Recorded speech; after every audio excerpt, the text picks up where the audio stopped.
दोस्तों, हम में से बहुत से लोग इस सवाल का जवाब जानना चाहते हैं कि आखिर क्यों जब अदालत में जज किसी मुल्जिम को जुर्म का जिम्मेदार करार देकर तख्ते-ए-दार पर लटकाने की सज़ा का फैसला देता है तो फैसला तहरीर करते हुए अपने पेन की निब भी तोड़ देता है। जज जैसा क्यों करते हैं, ये रस्म कब से चल रही है और इसकी तारीख क्या है, ये वो चंद सवालात हैं जिनके कुछ मारूफ जवाबात हम आपको आज की इस वीडियो में बताएंगे। मगर उससे पहले हमारे वो तमाम मुअज़्ज़िज़ नाज़रीन जिन्होंने अब तक हमारा यूट्यूब चैनल सब्सक्राइब नहीं किया, ज़रूर कर लें और बेल आइकन प्रेस करना भी हरगिज़ मत भूलिएगा ताकि आपको हमारी तमाम वीडियोस बर वक्त मौसूल होती रहें। नाज़रीन, मुजरिम को सज़ा सुनाने के बाद जज की जानिब से पेन की निब तोड़ने का रिवाज भारत में आज भी कायम है, जहां आज भी अदालत में तख्ते-ए-दार पर चढ़ाने का फैसला देने के बाद जज की जानिब से पेन की निब तोड़ दी जाती है। बर्रे सगीर पाको हिंद में बरतानवी राज से शुरू होने वाली जजों की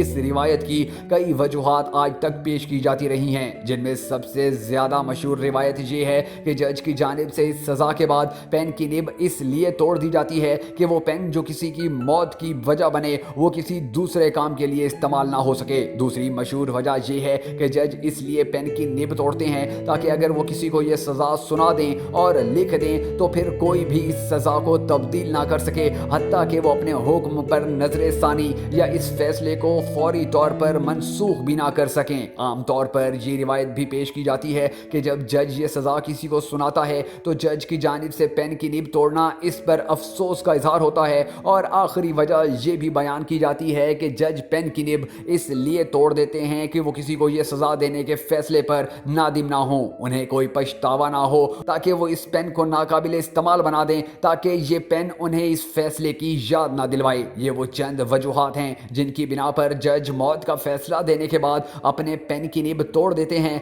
नाजरीन, अगर आपको हमारी यह हकाइक पर मबनी वीडियो पसंद आई हो तो नीचे मौजूद लाइक के आइकन को ज़रूर प्रेस कीजिएगा और हमारा चैनल सब्सक्राइब करने के साथ साथ बेल आइकन प्रेस करना भी हरगिज़ मत भूलिएगा ताकि आपको हमारी तमाम वीडियोस बर वक्त मौसूल होती रहें।